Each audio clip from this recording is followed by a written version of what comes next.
Captain Thalix stared at the glowing star map floating above his command table. The green lines showed safe trading routes that connected hundreds of worlds across the galaxy. His ship, the Vorthan Star, was a simple cargo hauler that carried goods between distant planets. Nothing fancy, but it paid the bills and kept his small crew fed. His navigation officer, Quindar, walked up to the table carrying a steaming cup of something that smelled terrible. The old alien had been flying through space longer than most. Species had been alive. His blue skin was covered in scars from countless adventures, and his 4 eyes had seen things that would give younger spacers nightmares. "So, Captain," Quindar said, pointing at the map with one of his long fingers, "our next job takes us to the outer rim. Good money, easy cargo. Should be a nice boring trip." Thalix nodded. Boring was good in the cargo business. Exciting, usually. Meant pirates, space storms, or worse. "What's our route?" Quindar touched the map and a blue line appeared showing their path through space. But then he frowned and shook his head. "Actually, we'll have to go the long way around." He pointed to a section of space that was marked in bright red. "Can't go through here anymore." The red zone looked normal enough. It was just empty space with a small yellow star in the middle. Nothing special about it at all. But every single trade route bent around it like ships were afraid to get too close. "What's wrong with that area?" Thalix asked. "Looks like normal space to me. Going around will add 3 extra days to our trip. That's 3 days of extra fuel and food costs." Quindar was quiet for a moment. He sipped his awful-smelling drink and stared at the red zone. "That's where the humans live." Humans? Thalix had heard stories, but he thought they were just tales spacers told to scare rookies. "I thought they were just rumors. Made-up stories." "Oh, they're real," Quindar said. His voice was serious now. "Real and dangerous. That little yellow star, that's their sun. The third planet from it is called Earth, and every smart captain in the galaxy knows to stay far away from there." Thalix studied the map more carefully. The red zone wasn't that big, but the way all the shipping lanes avoided it was strange. It was like the entire galaxy had agreed that this one small piece of space was off limits. "But they're just one species on one planet," Thalix said. "How dangerous could they be?" Quindar laughed, but it wasn't a happy sound. "Captain, I've been flying cargo ships for 40 years. I've seen the rise and fall of 3 different galactic empires. I've fought pirates, survived asteroid storms, and even escaped from a black hole once. But I have never, not once, gone anywhere near human space." "Why not?" "Because I'm not stupid," Quindar replied. "The Galactic Trade Commission officially lists that area as a restricted zone. The shipping guild won't insure any cargo that goes through there. Even the pirates avoid it, and those crazy fools will attack anything that moves." Thalix had never heard of pirates avoiding anywhere. Pirates were famous for being fearless and greedy. If they wouldn't go somewhere, that place must be truly terrifying. "What exactly happened there?" he asked. Quindar finished his drink and set the cup down. "Nobody talks about it much, but the stories, well, let's just say that a lot of ships went into that system over the years. Military ships, pirate fleets, even entire invasion forces, and none of them ever came back." "None of them?" "Well, that's not exactly true," Quindar said slowly. "Some ships did come back, but they came back wrong, damaged, empty, and the few survivors who made it out alive, they all said the same thing. Which was, don't go there. Don't ever go there. The humans are not what they seem." Thalix felt a chill run down his spine. "What do you mean?" Quindar pointed at the red zone again. "Most species, when they get attacked, they either fight back or they surrender. Simple as that. But humans? They do something else. They learn. They adapt. They take your weapons and make them better. They study your tactics and find ways to beat them. And worst of all, they remember." The old navigator leaned closer and lowered his voice. "The word is that human space is surrounded by a graveyard. Thousands of ships from hundreds of different species, all floating dead in the void. The humans keep them there as a warning, as a reminder of what happens when you underestimate them." Thalix stared at the innocent-looking yellow star on the map. It was hard to believe that something so small could be so feared by the entire galaxy. "So we take the long route," he said finally. "Smart choice, Captain," Quindar replied. 3 extra days of travel time is a small price to pay for staying alive. Trust me, whatever profit we might lose by going around, it's not worth the risk of going through. As Quindar walked away, Thalix continued to stare at the red zone on his map. Somewhere out there, around that small yellow star, lived a species that had somehow convinced the entire galaxy to leave them alone. And that thought scared him more than any pirate or space storm ever could. Captain Velcran stood on the bridge of his new ship, the Dark Thunder, and felt proud of what he had accomplished. At only 30 years old, he commanded the newest and most powerful raider in the Phantom Fleet. His ship was fast, deadly, and equipped with weapons stolen from military bases across 3 different star systems. Behind him, his crew worked quietly at their stations. Most of them were older than him, experienced pirates who had served under other captains for many years. But Velcran had proven himself in battle, and now they followed his orders without question. Captain, his second-in-command Zach Moore, approached carefully. The older alien had gray skin and worried eyes. "We've received the navigation data for our next target, but sir, I think we should discuss this first." Velcran turned around with a big smile on his face. "What's to discuss? We're pirates, Zach Moore. We take what we want from whoever is weak enough to let us." Zach Moore held up a data pad showing a star map. "Our target is in the restricted zone, Captain. The red sector that all the other ships avoid." "You mean the human system?" Velcran laughed loudly. "Perfect. While every other captain in the galaxy is too scared to go there, we'll be the first to claim the riches waiting for us." Several crew members stopped working and turned to listen. Velcran could see the fear in their eyes, but he didn't care. Fear was for weak captains who commanded weak ships. Captain, his navigator, a young female named Crix, spoke up nervously. "Maybe we should listen to the warnings. Every spacer bar in the galaxy tells stories about that place." "Stories?" Velcran slammed his fist on the command chair. "Ghost tales and old superstitions. The humans are a primitive species that has never even left their homeworld. They probably don't even have real weapons." Zach Moore shook his head. "Sir, the Galactic Trade Commission has that entire system marked as, I don't care what some fat merchants think." Velcran interrupted. "They're scared of their own shadows. We're raiders. We take risks that other people won't take. That's how we get rich." He walked over to the main screen and pulled up images of the human solar system. "Look at this place. One small star, a few rocky planets, some gas giants, probably full of valuable minerals and rare elements.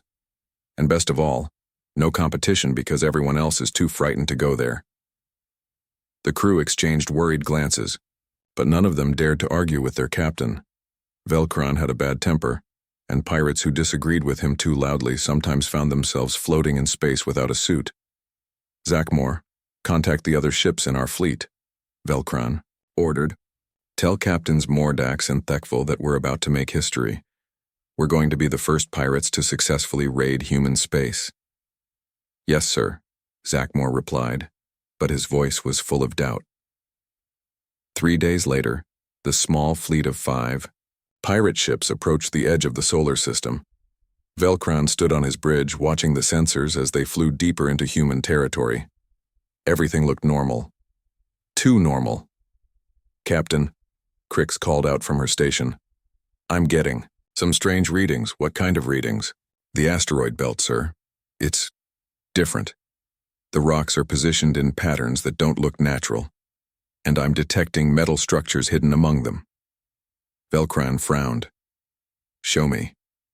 The main screen zoomed in on the asteroid belt between the 4th and 5th planets. At first glance, it looked like any other collection of floating rocks. But as the computer enhanced the image, Velcran could see that Crix was right. The asteroids had been moved and arranged in specific patterns, and there were definitely artificial structures built into some of the larger rocks. "Defensive positions," Zach Moore said quietly. "They've turned the entire asteroid belt into a fortress." "Impossible," Velcran replied. but he was starting to feel less confident. A primitive species couldn't build something like that. "Captain," the communications officer called out. "I'm picking up debris fields throughout the system, lots of them." "Debris from what?" The officer worked at his controls for a moment, then looked up with a pale face. "Ships, sir. Hundreds of ships, maybe thousands. They're from dozens of different species. Some of the hull designs, I don't even recognize them." Velcron felt his stomach drop. "Put it on screen." The image that appeared made his crew gasp in fear. Floating throughout the solar system were the broken remains of warships, cargo vessels, and pirate raiders. Some were recent, their metal still shiny. Others looked ancient, their hulls darkened by years of exposure to space radiation. But all of them had one thing in common. They had been destroyed by weapons that left very specific types of damage. "Those aren't natural weapon signatures," Zachmore whispered. "I've never seen energy burns like that before." Velcron tried to maintain his confidence, but doubt was creeping into his mind. "It's probably just old battles between other species. This system might have been a war zone before the humans evolved." But even as he said it, he knew it wasn't true. The debris was arranged too carefully, positioned where any incoming ship would see it. It was meant to be a warning. "Captain?" Crix's voice was tight with fear. "I'm detecting multiple contacts moving toward us. Fast contacts. But sir, they're not showing up on our regular sensors. I can only track them because they're causing gravity distortions." Velcron looked at the tactical display. Red dots were appearing all around his small fleet, moving with impossible speed and coordination. "How many?" he asked. "At least 20, sir. Maybe more. And Captain, they're surrounding us." The silence on Velcron's bridge was broken by a soft beeping sound. His communications officer looked up with confusion written across his face. "Captain, we're receiving a transmission. It's coming from everywhere, all around us." "Put it through," Velcron ordered, trying to keep his voice steady. The main screen flickered, and suddenly they were looking at a human. The alien was smaller than most species Velcron knew, with pale skin and dark hair. He wore a clean military uniform with strange symbols on it. Behind him, other humans worked quietly at control stations that looked far more advanced than anything Velcron had ever seen. "Unknown vessels," the human said in perfect galactic standard. "This is Admiral Jinwoo of the Earth Defense Fleet. You have entered restricted space without permission. Please state your business here." Velcron had expected many things, but not this calm professional greeting. He had thought humans would be primitive savages, not organized military officers who spoke multiple languages. "I am Captain Velcron of the Phantom Fleet," he replied, puffing out his chest to look more impressive. "We are free travelers exploring this system. By what right do you claim ownership of empty space?" Admiral Jinwoo's expression didn't change. His dark eyes remained steady and calm. "This system belongs to humanity by right of conquest, Captain Velcron. We have successfully defended it against every species that has attempted to take it from us." "Conquest?" Velcron laughed, but it sounded forced even to his own ears. "Your species has barely learned to fly between planets. You couldn't conquer a space station, let alone an entire solar system." "You are partially correct," Jinwoo replied with the same calm voice. "We did not build most of our current technology. We acquired it from previous visitors to our system, visitors who, like you, underestimated what humans are capable of." The Admiral touched something on his control panel, and the view on the screen changed. Now Velcron could see the human ships that had surrounded his fleet. They were sleek and dangerous looking, but their design was clearly based on technology from many different species. He could see Korthak energy weapons, Zephyrian shield generators, and Maltaran hull plating all integrated into vessels that somehow looked more advanced than the originals. "How did you get those ships?" Velcron demanded.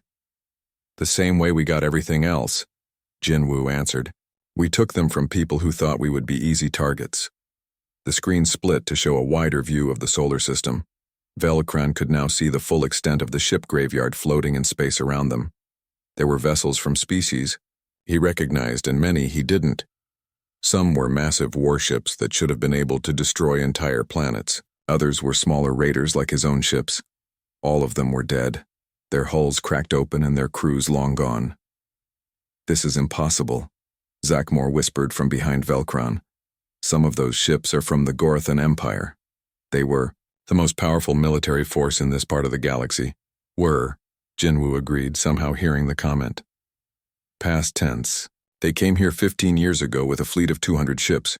They demanded that we surrender our planet and become their slaves. We gave them the same choice I'm about to give you." Velkron felt sweat forming on his forehead. "What choice?"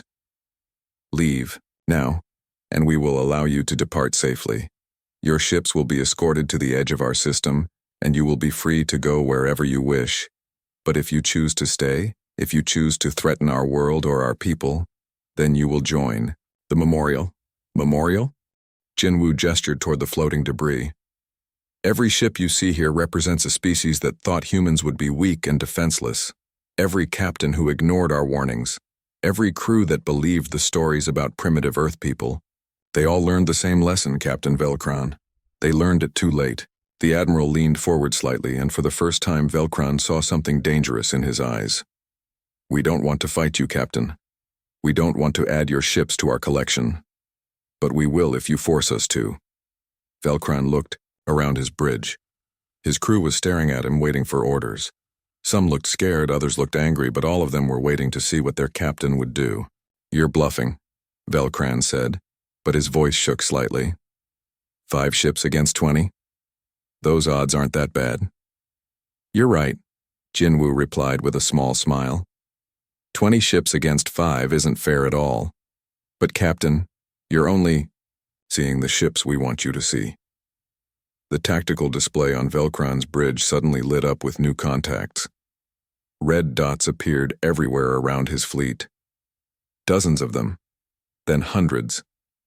Ships were emerging from the asteroid belt, rising from behind planets and uncloaking in the empty space between worlds.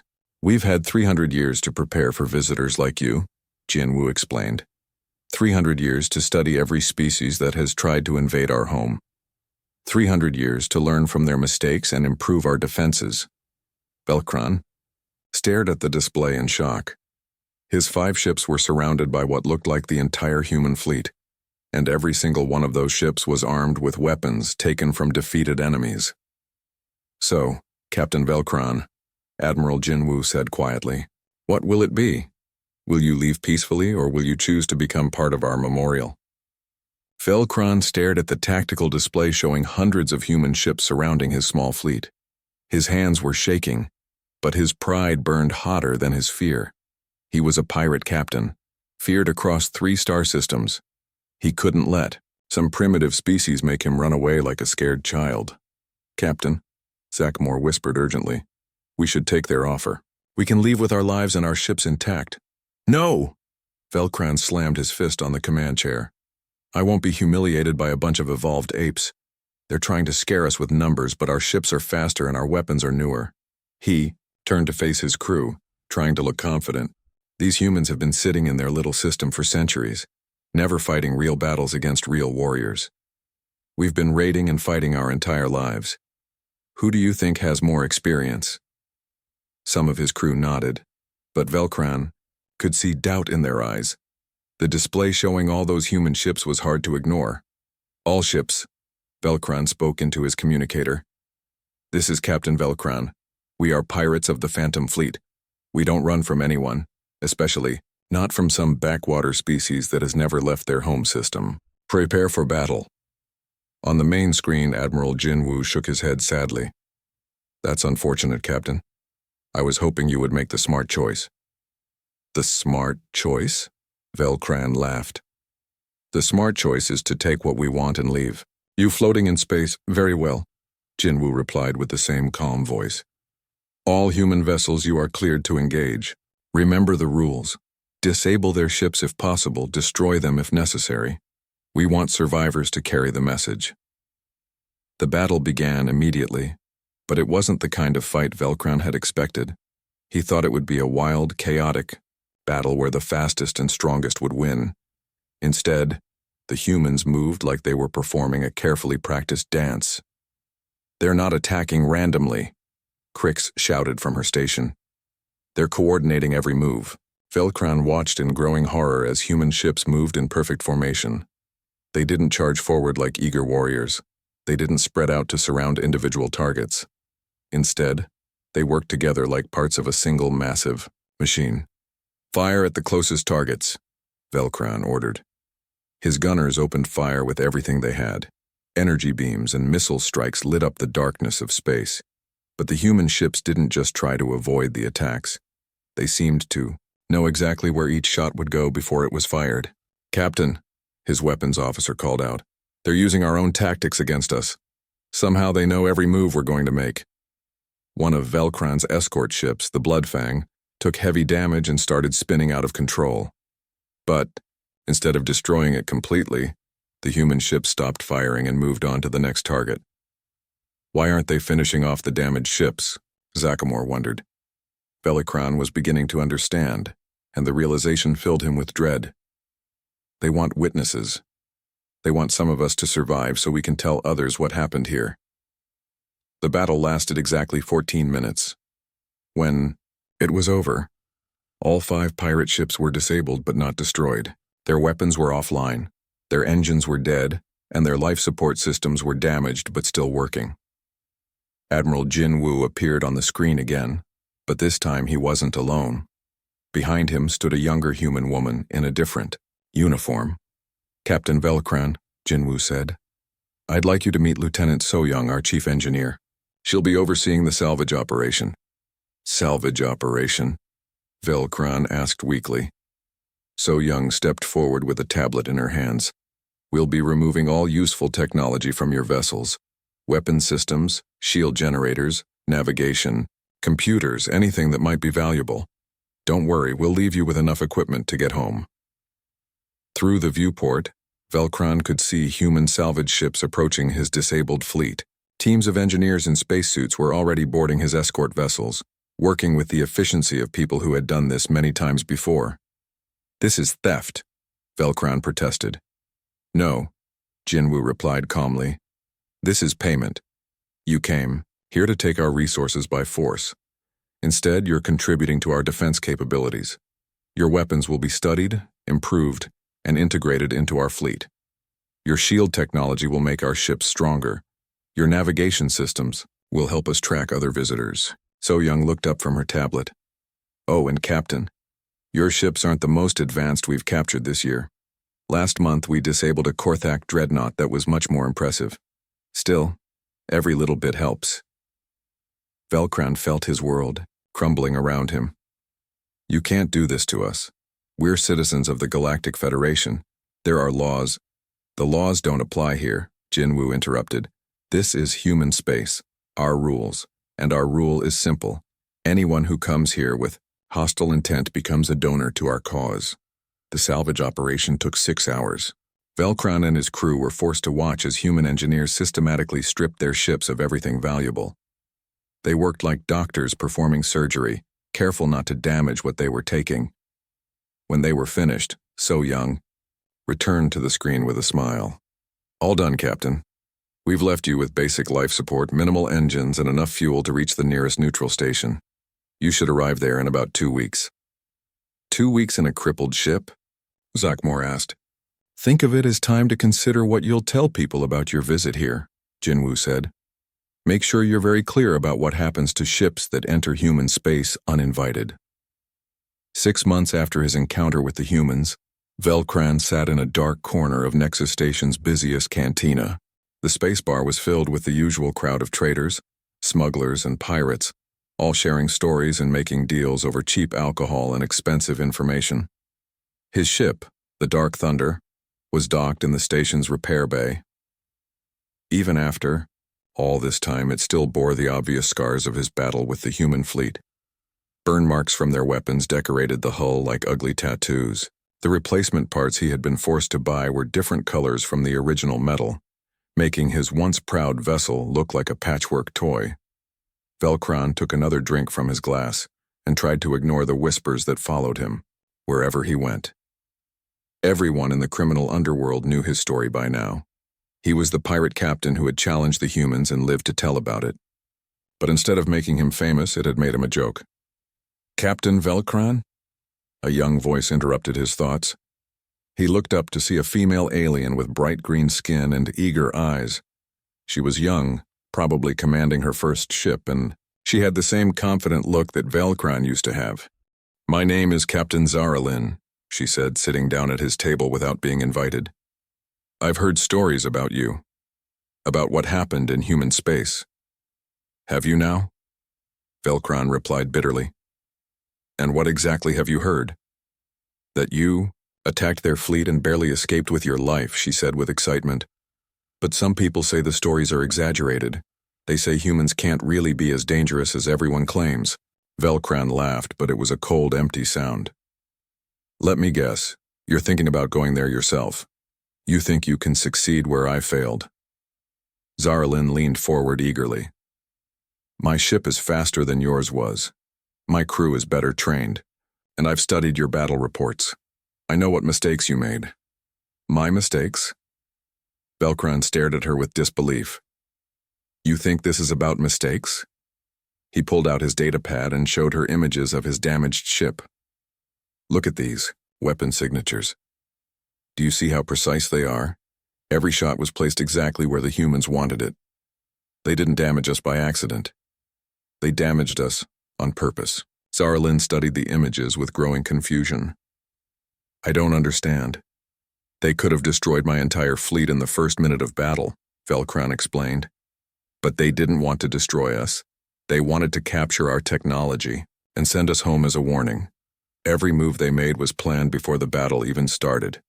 He switched to another image showing human salvage teams working on his ships. "Look how efficiently they stripped our vessels. They knew exactly where to find every important system. They had done this so many times that it was routine for them." Zaralin's excitement was fading, replaced by doubt. "But they're just one species on one planet. How can they be so prepared?" "Because they've been doing this for hundreds of years," Velcron said quietly. "Every species that has ever attacked them has made the same mistake. We all thought we were the first. We all thought we were special. But we were just the latest in a very long line of failures." He ordered another drink and continued his story. "Do you know what the worst part was? When we were leaving their system, one of their officers contacted us. A young human female named So Young. She thanked us for our contribution to their defense network." "Thanked you?" "Our weapons are now part of their fleet. Our shield technology is protecting their ships. Our navigation systems are helping them track other visitors. We didn't just fail to conquer them, we made them stronger." Zaralin was quiet for a long moment. "But surely someone has succeeded. Some species must have found a way to defeat them." Velcron pointed to a section of the star map displayed on the cantina's main screen. The red zone around the human system seemed to glow with warning. "Look at that map. See how every single trade route bends around human space? That's not because of one failed attack. That's because of thousands of failed attacks over hundreds of years." "Thousands?" "The humans don't hide their victories," Velcron explained. "They want everyone to know what happens in their system. They want the galaxy to be afraid of them. And it works." As if to prove his point, a group of Korthak warriors at a nearby table were discussing their own shipping routes. Even they, the most feared military species in the galaxy, were planning to avoid human space. "The cargo isn't worth the risk," one of them was saying. "My commander served in the fleet that attacked Earth 15 years ago. He was one of only 3 survivors out of 200 ships. He still wakes up screaming sometimes."